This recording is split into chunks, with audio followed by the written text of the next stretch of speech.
예, 이번에는 법률행위 개념과 요건에 관해서 잠깐 살펴보도록 하겠습니다. 법률행위라고 하는 것은 한 개 또는 수개의 의사표시를 불가결의 요소로 하는 법률 요건이다. 그래서 의사표시를 불가결의 요소로 하는 법률 요건이다 이렇게 얘기를 하고 있습니다. 그럼 의사표시가 뭐냐? 의사표시라고 하는 것은 일정한 법률 효과의 발생을 목적으로 하는 내심의 의사를 외부에 표시하는 행위. 이걸 의사표시라고 이야기합니다. 그래서 중요한 것은 일정한 법률 효과의 발생을 목적으로 한다라고 하는 것이고, 그와 같은 어, 법률 효과의 발생을 목적으로 하는 내심의 의사를 외부에 표시하는 겁니다. 그러니까 내심의 의사를 외부에 표시하는 행위가 의사표시다라고 하는 거죠. 그러면 이렇게 표시가 되면 원칙은 어떻게 해요? 표시된 대로 표시 표시된 대로 효과가 발생하는 것이 원칙이다라고 하는 겁니다. 그러면 법률행위는 아직 의사표시는 법률행위의 어떤 불가결의 요소라고 말씀을 드렸고, 의사표시라고 하는 것은 일정한 법률 효과의 발생을 목적으로 하는 내심의 의사를 외부에 표시하는 행위다라고 말씀을 드렸습니다. 그럼 두 개의 관계는 어떠냐? 같은 건 아니다라고 이야기를 하고 있습니다.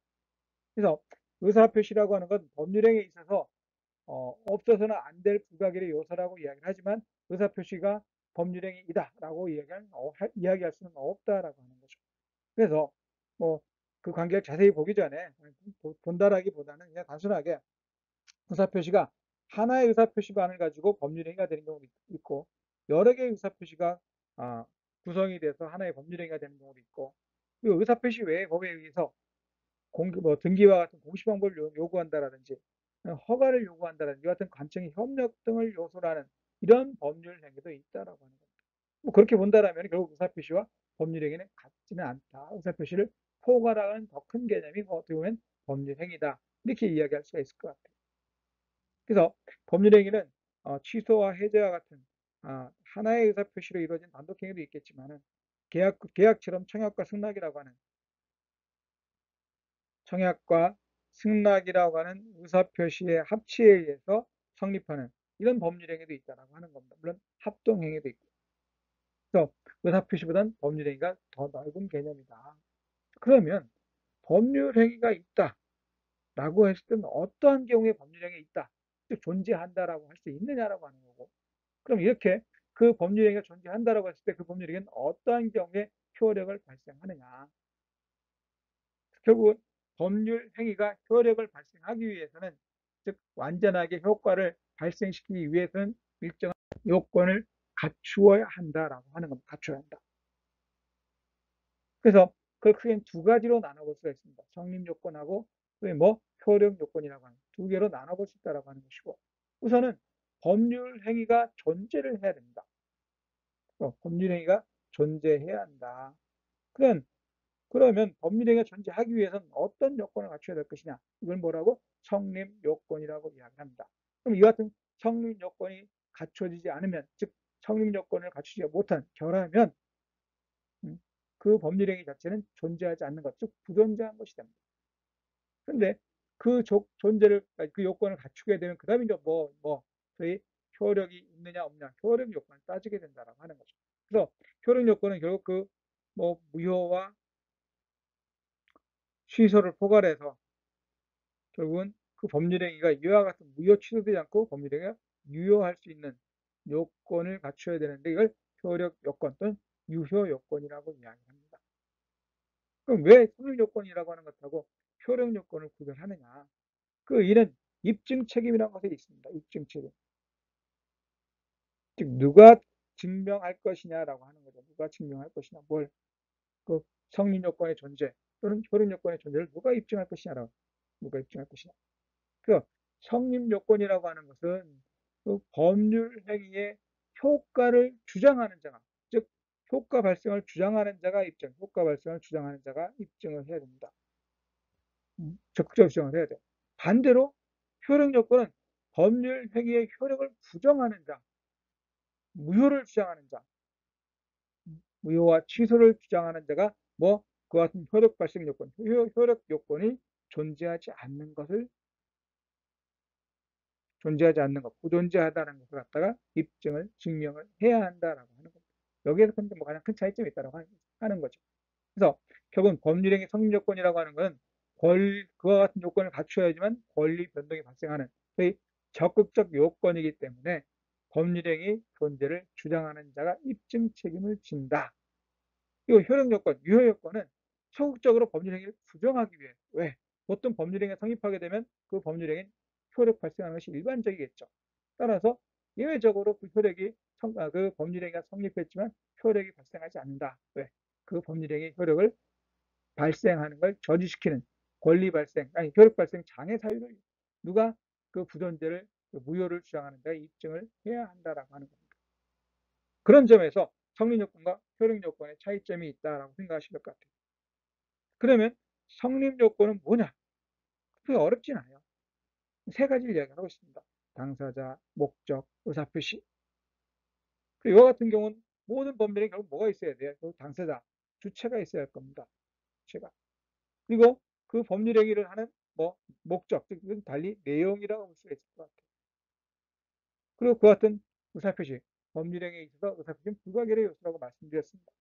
그래서 그 당사자, 목적, 의사표시 이건 모든 법률 행위에서 모두 요구되는 것이기 때문에 이걸 뭐 일반적 성립 요건이라고 이야기를 하는 겁니다. 근데 이와 같은 당사자, 목적, 의사표시 외에 그 행위를 행위가 성립하기 위해서는 특별히 따로 요구되는 뭐 특별한 요건을 요구하는 경우도 있다라고 하는 거죠. 그게 뭐 특별 성립 요건이라고 해서 뭐 요식행위 있어서 일정한 방식이라든지 유물계약에서 어떤 급부를 해야 한다라든지 이와 같은 것들이 그 법률행위 성립하기 위한 특별 성립 요건이라고 이야기를 하고 있습니다. 그 외에 또 등등이 많겠죠. 그 다음에 이와 같이 모습을 갖췄다. 즉 모습을 갖췄다라고 했을 때 결국 법률행위가 존재하게 되는 것이고 그 다음에 뭐 문제가 되느냐 이것이 효력 발생하느냐 보통 일반적으로 효력 발생하지만 일정한 경우엔 즉 유효 요건을 갖추지 못하게 되면 효력 발생하지 못한다라고 하는 겁니다. 그러면 법률행위가 효력 발생하려면 어떻게 돼요? 우선은 당사자가 뭘 갖고 있어야 한다? 각종 능력을 갖고 있어야 됩니다. 의사 능력, 행위 능력 문제. 이 두 가지만 썼지만은 기본적으로 뭐 권리 능력은 모두 갖고 있어야 한다라고 하는 겁니다. 이건 뭐 당연한 얘기겠죠. 그래서 권리 능력, 의사 능력, 행위 능력과 같은 이런 각종 능력이 해야 한다라고 하는 것이고 두 번째는 그 법률행위의 목적이 그 법률 행위의 목적이 뭐 확정, 가능, 적법, 사회적 타당성이 있어야 한다라고 합니다. 확정, 가능, 적법, 사회적 타당성이 있어야 한다. 그리고 세 번째는 이 의사표시에 있어서 그 의사와 표시가 일치해야 됩니다. 그래서 예를 들어서 뭐 이 땅을 사기로 했는데 표시를 잘못해서 저 땅이라고 했다. A 땅을 사기로 했는데 잘못해서 표시를 B 땅으로 했다라든지 100만 원을 사기로 했는데 팔기로 했는데 뭐 10만 원이라 적었다든지 그렇게 하면 의사 표시가 일치하지 않는 거죠. 원하는 의사라고 하는 것하고 표시된 행위가 일치하지 않는다. 일치가 돼. 100만 원을 팔기로 했으면 100만 원을 100만 원을 팔기로 했으면 100만 원이라 표시해야 될 것이고 A 땅을 사기로 했으면 A 땅을 사겠다고 표시가 돼야 되는 거죠. 결국 의사와 표시가 일치돼야 돼. 이와 같은 요건을 갖추면 어떻게 해요? 모든 법률에게 기본적으로 효력 발생한다. 이와 같은 요건을 갖추지 못하게 되면 효력이 발생하지 않는다라고 하는 겁니다. 내 무효냐? 취소를 할 것이냐 문제가 발생한다라고 하는 거죠. 그래서 이와 같은 요건을 일반적 효력 요건, 일반적 유효 요건이라고 이야기를 하고 있습니다. 그 외에 또 이제 어떻게 해요? 성립 요건과 마찬가지로 효력 요건도 특별히 법에 의해서 그 행위가 효력 발생하기 위해서는 그 요구되는 특별한 요건이 있는 경우가 있는데 그걸 특별 효력 요건이라고 하고 있습니다. 뭐 대리 행위가 효력 발생하기 위해서 일단 기본적으로 대리인이 어떻게 해요? 대리권을 갖고 있어야 대리권이 존재해야 한다라고 합니다. 또 법률 행위가 효력 발생하기 위해서 어떻게 해요? 또 효력 소멸하기 위해서는 뭐가 있어야 한다? 조건이 성취돼야 한다는 거죠. 아니면 기한이 도래해야 한다라고. 이와 같은 것들이 그 행위에 특별히 요구된 특별 효력 요건이라고 하는 겁니다.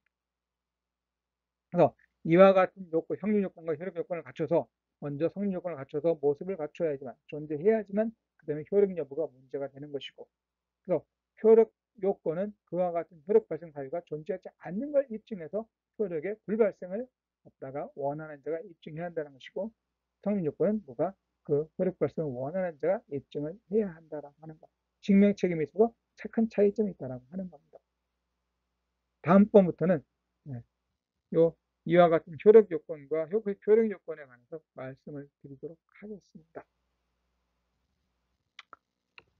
계속해서 민법 이야기 이어갈 수 있도록 구독, 좋아요 눌러주시면 감사하겠습니다.